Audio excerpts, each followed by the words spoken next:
Olá. Hoje a gente vai mergulhar num tema bem interessante, baseado numa análise de um trecho bíblico lá de Gálatas 5. É aquela tensão clássica, né? Entre a liberdade espiritual e, bom, os desejos do que o texto chama de carne. A ideia aqui é investigar como essa fonte específica aborda essa luta interna. Sabe? A diferença que ela faz entre liberdade e, digamos, libertinagem. E o que isso pode indicar sobre a visão do texto a respeito da nossa condição humana. Preparados? Então vamos olhar isso mais de perto. Para começar, o material já logo de cara faz uma distinção crucial, né? Sim, sim, A liberdade que é mencionada ali não é uma desculpa para, sei lá, fazer tudo o que vem à cabeça.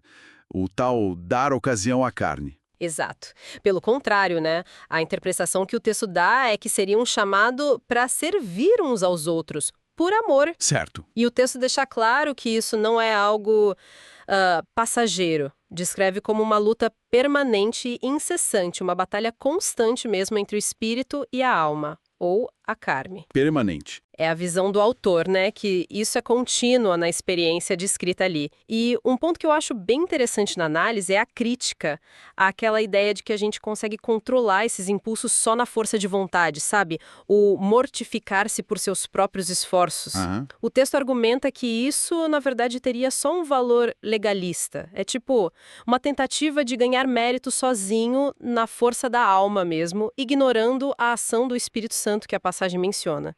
Fica, como diz o material, a revelia de Cristo. Entendi. E essa linha de pensamento vai mais fundo, né?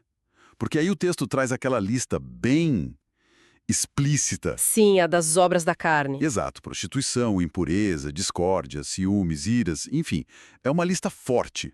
Qual que é a função dela ali, dentro do argumento que o material constrói? Olha, essa lista parece funcionar como um contraste para destacar a diferença fundamental que o texto quer mostrar.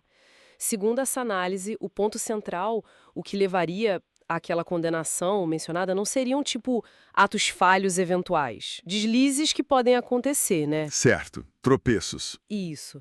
A questão principal para o autor do texto seria a prática da carnalidade e o prazer em mantê-la. É uma diferença de padrão, sabe? Uma disposição contínua nisso. Ah, então não é só um erro isolado, é um padrão de comportamento e, mais ainda, uma satisfação nisso, uma escolha. Exatamente. É essa prática deliberada, essa persistência, esse prazer na carnalidade que o texto conecta com a conclusão mais séria. Os que tais coisas praticam não herdarão o reino de Deus. E o material sugere que essa persistência indicaria a ausência daquilo que ele chama de divina semente, ou de um nascimento do alto, real, genuíno. Quer dizer, aponta para uma questão de natureza mesmo, que não foi alterada, e não só para falhas morais pontuais. Faz sentido. Mas se o esforço da pessoa por si só é visto como inadequado, como que o texto apresenta a solução? Ou o caminho para superar essa inclinação para a carnalidade? Então, o texto argumenta que essa superação não vem do esforço humano, assim, autônomo. Vem da ação do Espírito Santo. Ah, ok. Seria o espírito que capacita a pessoa a vencer essas tendências. O material usa até uma imagem bem forte, né? Citando a ideia de um espírito que anseia por nós até o ciúme, Nossa, indicando um desejo divino intenso pela nossa transformação, pelo nosso alinhamento com Deus, segundo essa leitura. E isso leva direto para a ideia central que até estava destacado no título do texto original, né?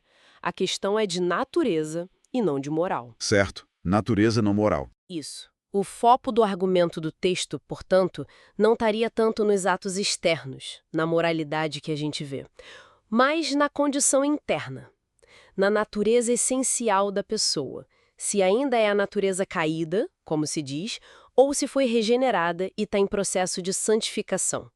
E esse processo, a santificação, é descrito ali como obra divina, monérgica, graciosa, soberana. Monérgico, ou seja, de Deus apenas. Exato. Iniciada e realizada por Deus. Isso. Muda o foco para a raiz das ações, né? Sem dúvida. Ok, então, para a gente resumir o que essa análise do texto nos mostrou. Primeiro, existe um conflito interno real contínuo. Sim. Segundo, a nossa força de vontade sozinha não daria conta de resolver isso. É o que o texto argumenta. Terceiro, tem uma diferença crucial entre falhas que acontecem e uma prática deliberada, persistente e até com prazer da carnalidade. Exatamente, a distinção-chave.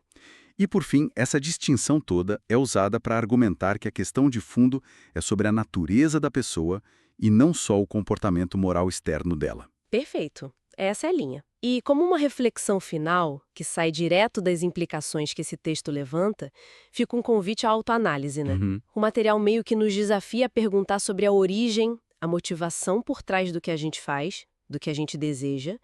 Isso vem do que o texto chama de carne, buscando a própria satisfação, autonomia? Ou será que são ações e desejos impulsionados, guiados pelo espírito, dentro daquela dinâmica que a passagem descreve? É uma pergunta sobre a fonte, né? A fonte da nossa conduta. Fica aí para a gente pensar.